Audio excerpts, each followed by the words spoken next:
हमारी आज की डिजिटल जिंदगी में एक छुपा हुआ दुश्मन है।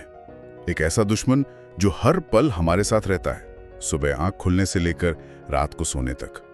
हम बात कर रहे हैं ओवर स्टिम्युलेशन की।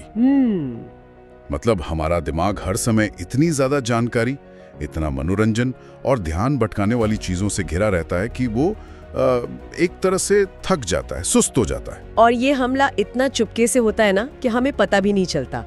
इसकी शुरुआत होती है सुबह के पहले 5 मिनट में। बिल्कुल। अलार्म बंद करने के लिए फोन उठाते हैं और बस व्हाट्सएप, इंस्टाग्राम, यूट्यूब की एक ऐसी दुनिया में खिंच जाते हैं जहां से निकलना बहुत मुश्किल हो जाता है। सही कहा। बिल्कुल। आज हम इसी चक्र को तोड़ने पर एक गहरी बातचीत करने वाले हैं, जो थेबो मैरिसे की किताब डोपामाइन डिटॉक्स के विचारों पर आधारित है। हमारा मकसद ये समझना है कि ये डिजिटल आदतें हमारे दिमाग को कैसे बदल रही हैं और हम अपनी जिंदगी का कंट्रोल वापस कैसे पा सकते हैं। और इस बातचीत को शुरू करने से पहले एक बहुत बड़ी गलत फहमी दूर करना जरूरी है।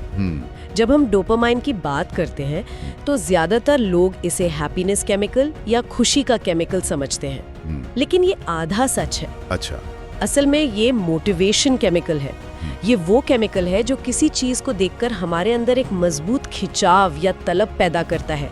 वो एहसास कि हाँ, ये मुझे चाहिए या ये तो करना ही है। तो मतलब ये हमें खुशी नहीं देता बल्कि खुशी की उम्मीद देता है। बिल्कुल। ये इनाम का वादा है, खुद इनाम नहीं। ये तो बहुत दिलचस्प है। चलिए इसे एक उदाहरण से समझते हैं, जैसा कि स्रोत में बताया गया है। सोचिए एक कॉलेज स्टूडेंट है रोहित। हाँ। उसे कल एक जरूरी असाइनमेंट जमा करना है। उसने पूरा प्लान बनाया है कि सुबह 9 बजे से पूरी लगन से पढ़ाई करेगा। लेकिन सुबह उठते ही सबसे पहले फोन हाथ में आता है, शायद सिर्फ टाइम देखने के लिए। हाँ, बहाना तो यही होता है। पर फोन हाथ में आते ही स्क्रीन पर एक इंस्टाग्राम का नोटिफिकेशन दिखता है और वो सोचता है चलो बस 1 मिनट देख लेता हूँ। और वो 1 मिनट का 15 मिनट के रील स्क्रॉल करने में बदल जाता है, पता ही नहीं चलता। फिर कुछ व्हाट्सएप मैसेज दिखते हैं, दोस्तों के ग्रुप में कोई मजेदार बात चल रही होती है, फिर यूट्यूब का सुझाव आता है, बस एक 5 मिनट का वीडियो, और अचानक से घड़ी पर 10:30 बज जाते हैं। और वो जो 9 बजे पढ़ाई शुरू होनी थी वो अब और दूर लगने लगती है। दिमाग में एक अपराध बोध, एक बेचैनी होने लगती है। और उस बेचैनी से बचने के लिए दिमाग एक और आसान रास्ता सुझाता है। अरे बहुत स्ट्रेस हो गया, चलो पहले कुछ अच्छा सा ऑर्डर करके खा लेते हैं, फिर फ्रेश होकर पढ़ेंगे। और खाना खाते खाते नेटफ्लिक्स पर एक नया शो शुरू हो जाता है। और ये कहानी सिर्फ रोहित की नहीं है, ये हम में से ज्यादातर लोगों की कहानी बन चुकी है। यहीं से असली समस्या की जड़ें गहरी होती हैं। इस लगातार स्टिम्युलेशन यानी उत्तेजना के कारण हमारा दिमाग तुरंत इनाम का आदी हो जाता है।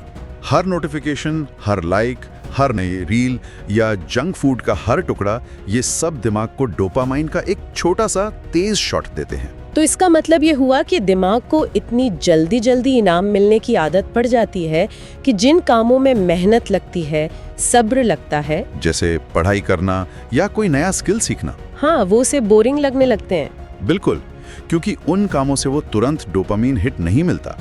दिमाग एक ऐसे बच्चे की तरह हो जाता है जिसे कैंडी खाने की लत लग गई हो और अब उसे घर का बना पौष्टिक खाना बेस्वाद लगता है। तो नतीजा, हमारा अटेंशन स्पैन यानी ध्यान देने का समय बहुत छोटा हो जाता है। हम किसी एक चीज पर देर तक फोकस ही नहीं कर पाते। बिल्कुल।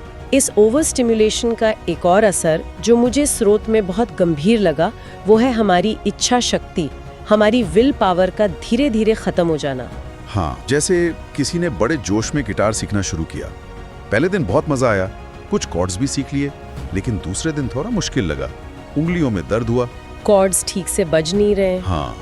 और ठीक उसी संघर्ष के पल में दिमाग आपको एक आसान, आरामदायक रास्ता सुझाता है। वो याद दिलाता है, अरे नेटफ्लिक्स पर वो जो सीरीज देख रहे थे उसका नया सीजन आ गया है। और हम खुद से एक सौदा कर लेते हैं, ठीक है बस एक एपिसोड देख लेता हूँ, थोड़ा मूड फ्रेश हो जाएगा, फिर वापस प्रैक्टिस करूंगा।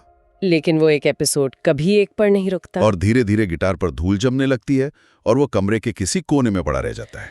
ये बहुत डरावना लगता है कि नियंत्रण हमारे हाथ में है ही नहीं। हाँ, ऐसा लगता है जैसे हमारे फोन में मौजूद एप्स और हमारे दिमाग के बीच एक सीधी लाइन बन गई है जो हमें बाईपास कर जाती है। आपने बिल्कुल सही पकड़ा। सबसे खतरनाक बात यही है कि ये पूरी प्रक्रिया इतनी सामान्य और रोजमर्रा की लगती है कि हमें महसूस ही नहीं होता कि कुछ गलत हो रहा है। बोरियत महसूस हुई, बस एक स्वाइप, एक टैप और दिमाग को थोड़ी देर के लिए खुशी का वो शॉट मिल गया। और फिर वही चक्र दोहराया जाता है। हमें एहसास ही नहीं होता कि हम ड्राइवर की सीट से हटकर पैसेंजर सीट पर बैठ गए हैं और हमारी जिंदगी को ये ऐप्स चला रहे हैं। ये चक्र तो बहुत खतरनाक लगता है। ऐसा महसूस होता है जैसे हम एक दलदल में फंस गए हैं।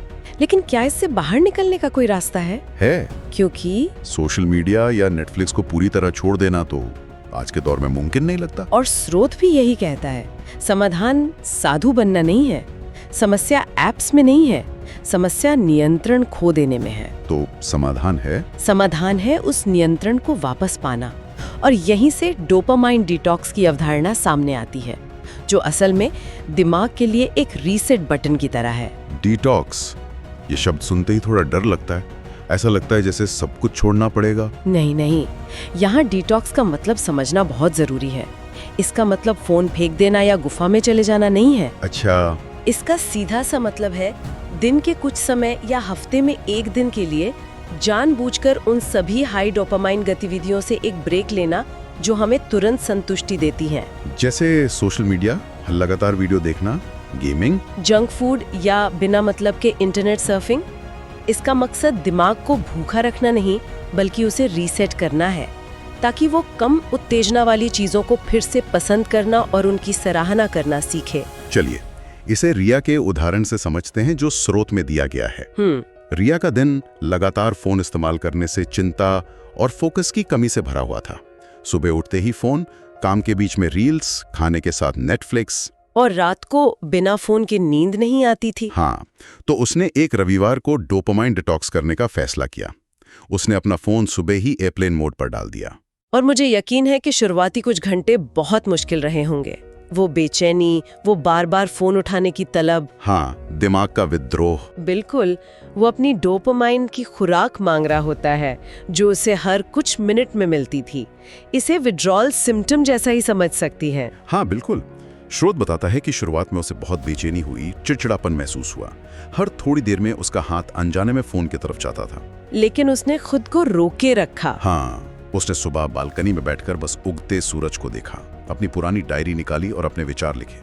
उसने 2 घंटे तक एक पुरानी किताब पढ़ी और शाम को बिना फोन, बिना संगीत के सिर्फ अपने साथ टहलने गई। और इस प्रक्रिया में क्या हुआ होगा, जब दिमाग को बाहर से कोई तेज उत्तेजना नहीं मिली तो वो शांत होने लगा, उसका शोर कम होने लगा। सही। जैसे जैसे दिन बीतता गया, उसने महसूस किया कि उसका दिमाग हल्का हो रहा है, उसके विचार साफ हो रहे हैं। उसे अपने आसपास की छोटी छोटी चीजें दिखाई देने लगी, पक्षियों की आवाज, हवा की ठंडक। हाँ, और अगले दिन जब उसने वापस फोन उठाया तो उसे लगातार स्क्रॉल करने का वो जुनून थोड़ा कम महसूस हुआ। यही डोपामाइन डिटॉक्स का असर है। ये उस संतुलन को वापस लाता है जो डिजिटल दुनिया के शोर में खो गया है। तो अगर कोई इससे शुरू करना चाहता है तो इसके लिए कुछ व्यवहारिक कदम क्या हो सकते हैं? देखिए, स्रोत के अनुसार पहला कदम है कोई एक दिन चुनना, जैसे कोई छुट्टी का दिन। ठीक है। दूसरा, उन सभी हाई डोपामाइन गतिविधियों की एक लिस्ट बनाना जिन्हें आप उस दिन के लिए रोक देंगे। और तीसरा कदम? तीसरा कदम शायद सबसे जरूरी है। उन रोकी गई गतिविधियों की जगह खालीपन नहीं छोड़ना है, बल्कि उसे कुछ कम उत्तेजना वाली लेकिन मूल्यवान गतिविधियों से भरना है। जैसे ध्यान करना, बिना फोन के टहलना, जर्नलिंग करना, कोई किताब पढ़ना या फिर कुकिंग या गार्डनिंग जैसा कोई साधारण काम। और हाँ, दिन के अंत में अपने अनुभव को लिखना बहुत मददगार हो सकता है। इस पूरी प्रक्रिया में एक बहुत ही महत्वपूर्ण पहलू है जिसका हमें सामना करना पड़ता है, और वो है बोरियत। आजकल हम बोरियत से इतना डरते हैं कि जैसे ही 2 मिनट का खालीपन महसूस होता है, हम तुरंत फोन उठा लेते हैं। लाइन में खड़ा है, फोन निकाल लिया, लिफ्ट में फोन निकाल लिया। आपने एक बहुत जरूरी बात कही। हमने बोरियत को अपना सबसे बड़ा दुश्मन मान लिया है, जबकि सच तो यह है कि बोरियत रचनात्मकता और गहरे विचारों के लिए जमीन तैयार करती है। अच्छा। हाँ, वैज्ञानिक इसे डिफॉल्ट मोड नेटवर्क कहते हैं। जब हमारा दिमाग बाहर से कोई जानकारी नहीं ले रहा होता, जब वो बोर हो रहा होता है, तभी वो अपने अंदर झांकता है।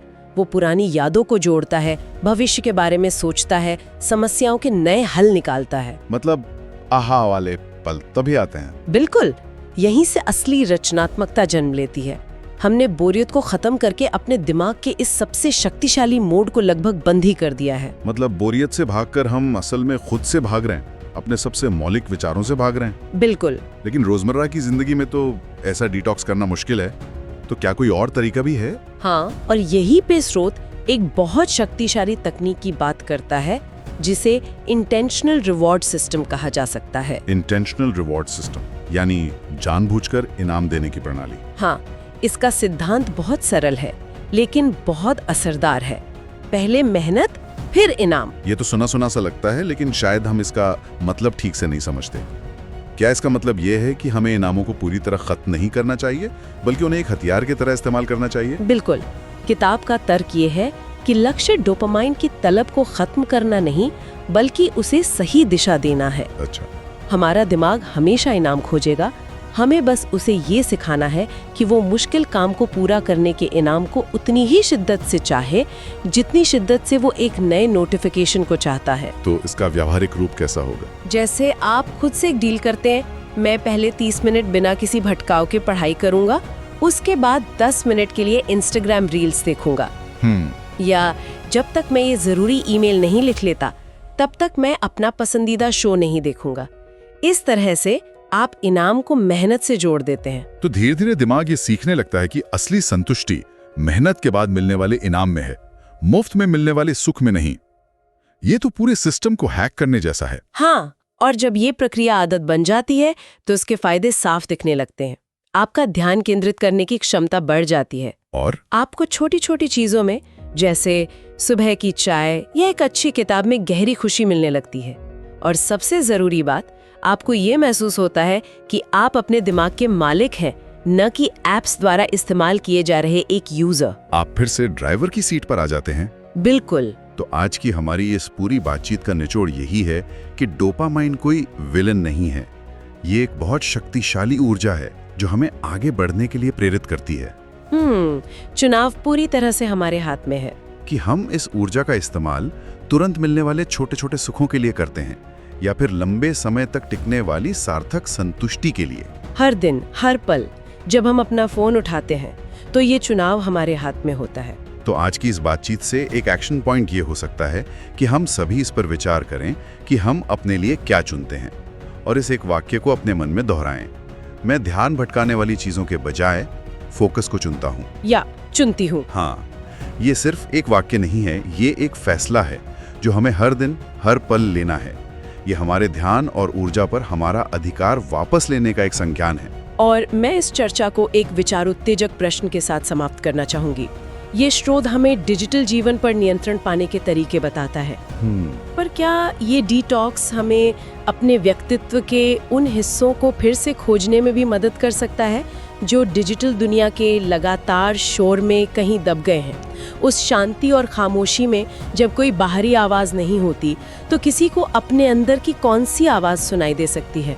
उस खालीपन में किसी को क्या मिल सकता है?